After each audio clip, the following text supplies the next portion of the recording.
let's say everybody here we're consumers, and we want cheap, very fast services and with high quality. But let's discuss today what this motto really means. Okay.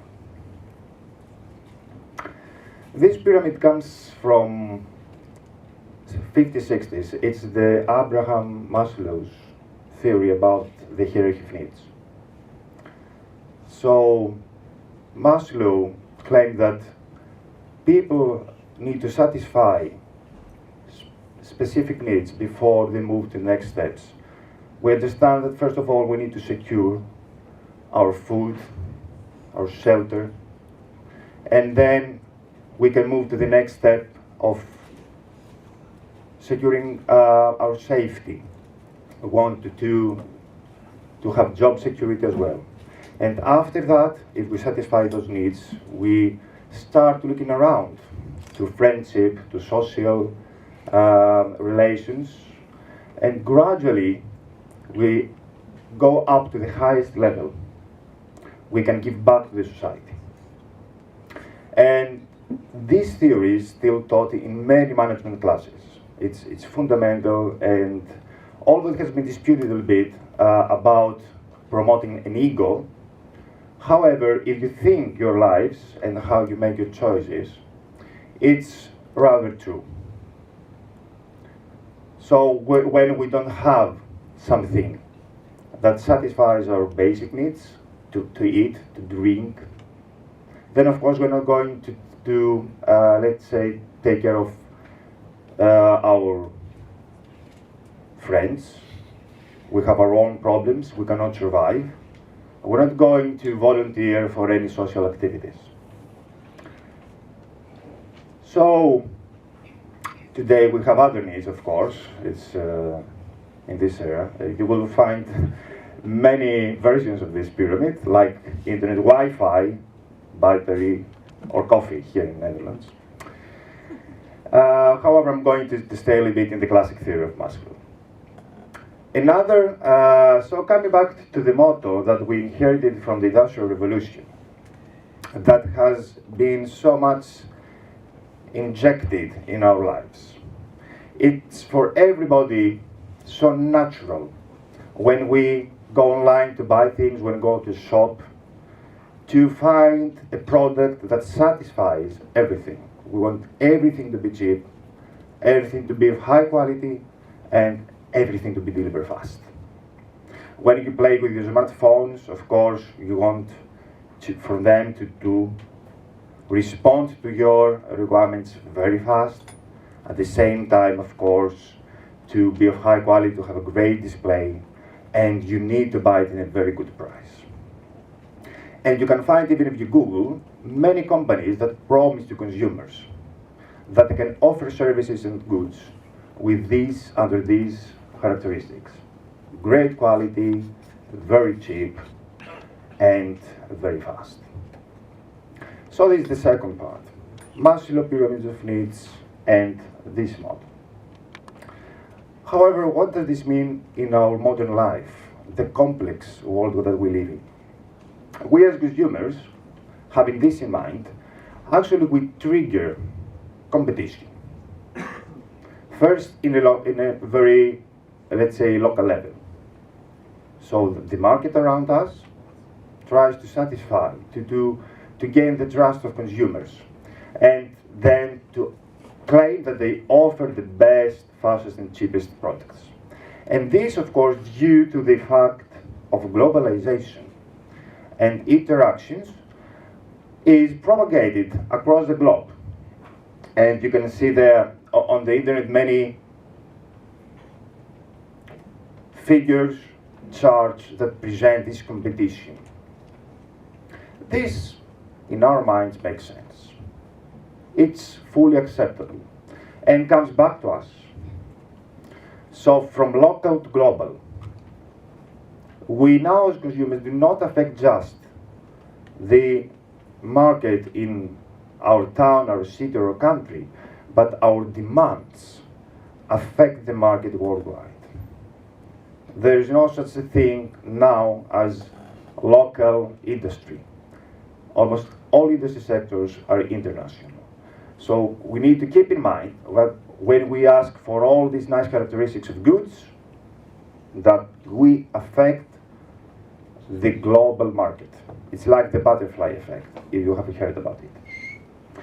So the third thing is the Rasmussen theory. Say that the companies, in order to be sustainable and profitable, they are constrained by three things. First of all, it's economy, the cost. They need, of course, to be efficient. And how do we make efficient organizations? How do we reduce the cost of running our business? By introducing new technology, automation, or reducing salaries, or reducing welfare costs for our employees, or just reducing our staff. This is the only way we can do it. The other side of this triangle is the workload. So what can you do? You can reduce staff, but you need, of course, fast production, you need high quality, meaning that you're going to increase the task load of your employees. So you have half of people doing the work that was done by 10 people. And the third side of the triangle is safety. At the same time, you need to ensure that you're safe. It's of very high interest for all of us to feel and be safe. So based on those three concepts, the Maslow pyramid and our motto from the industry era and Rasmussen theory, I made the research and tried to see if those all theories can be combined and mean something, if we have figures, if we can quantify things.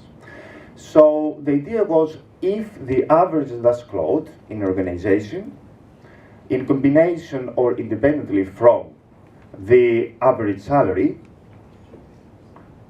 are associated with the accidents happen due to human error. The task load, you remember, is one side of the pyramid there. It comes to the security of the job as well, and the satisfaction from the very raw levels of Maslow pyramid. And the average salary, of course, is clearly connected with the basic needs. The accidents due to human error comes to safety, which is the second level of Maslow's theory. So let's see what happened between them. In order to do that, I visited a large aviation company, and I looked there for data, information. What type of data? How many employees they had for a 13 years period. How much they spent for employment costs. What was the amount of flying hours this airline operated, and how many accidents they had due to human error. So I found information mainly for two professional groups, pilots and engineers. And after I gathered all this information, I conducted some statistical tests. And the results were very, very interesting. So the accidents due to human error were negatively correlated with the salary, meaning that the less the salary people were getting, the more the accidents due to human error. And the opposite side, the task load was positively correlated. So the more people were producing, the more, let's say, the work pace, the more the pressure to produce, the more the accidents due to human error. Even more interesting is the fact that when we're controlling for salary, so in statistical calculations we maintain the salary steady, then the task load did not affect the accidents due to human error. So people, if they had a constant salary, if they could satisfy their needs there and they could project how they're going to satisfy those needs to survive in the future, they didn't mind that much about the task load. And on the other side, when we're controlling the task load, keeping that steady, then indeed the salary was highly correlated, negatively correlated with the accidents due to human error. meaning that people are more susceptible to decreases, fluctuations of salaries and income in general than they are in the task load. Very, very interesting results. And those were published in a scientific journal. And we are thinking of extending our research to other organizations and to see what figures we can find, of course, and what correlations will come out of this. However, I need to point that, of course, it's not only the task load and the salary that play a role. It doesn't mean that if you decrease the task load and you provide to your employees a good salary that satisfies their needs, that no accident will happen. We have many, many factors. Environmental factors, organizational factors, policies, regulations. We have cultural issues that play a role in safety. However, it was interesting to find those correlations for the first time, to quantify the connection between salary, task load, and accidents, meaning safety. So, what is my suggestion? What can we do? First of all, we need to revisit and be aware of this hierarchy of needs of Maslow. It's an old theory, but still valid. You are consumers. I am a consumer. But in the left part, let's see our perspective of the world. We need to understand that sometimes we cannot ask from people to produce safety, to produce quality, where we don't provide to them the basics. You cannot ask from your friends to be very social, to be to enjoy with you things, to go out to the movies and cinema, enjoy life. When your friends do not feel secure, do not feel safe, they strive to find a job. They have financial problems in the family. So try to explain some behaviors behind the reactions you see in the society, in your family, in your school, and discover a little bit why people do not easily go to the self-actualization level.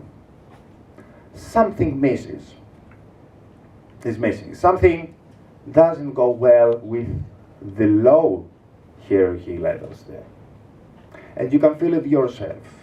When you don't feel well, you feel insecure, then of course, security, safety, and of course survival had high priority. On the other side, we have the fast good, cheap goods. And you can see in this figure there, there's this in the middle, there is no point, there is no conjunction point. You cannot have everything in life. When you, as consumers, press for everything, then you become a problem of the system. When you press the market, you press the competition to make goods and services very fast, very good, and cheap, then inevitably you go and disturb the Rasmussen triangle of sustainability. So what happens? Your needs, your requirements, the competition will affect the employees in an organization very far from you. Maybe you cannot see people working on the factories that our smartphones, laptops, tablets are produced. You can see only displays. You don't know what's behind. But this is the reality. You cannot have all three. We cannot have all three. We need to focus, depending on what the service or the good we want to buy is, just the two. Fast or good could be. Cheap and fast, yes, it could be. Cheap and good could be. So this is my message. You are the young, the generation. You are the ones that are going to change the world. So efficiency, it should not be the first priority, the highest priority. Profits and high quality. We need to change the world, to step back to the hierarchy of needs, and to see and ask ourselves, what am I demanding now from the market? You are the market of tomorrow. You will be spread around the globe, different jobs, and you will never know how your demands will actually affect your co-student now in the future. That an employee will be actually constrained by your demands and will find ways to satisfy your greed, if I may say. So, thank you very much for your attention.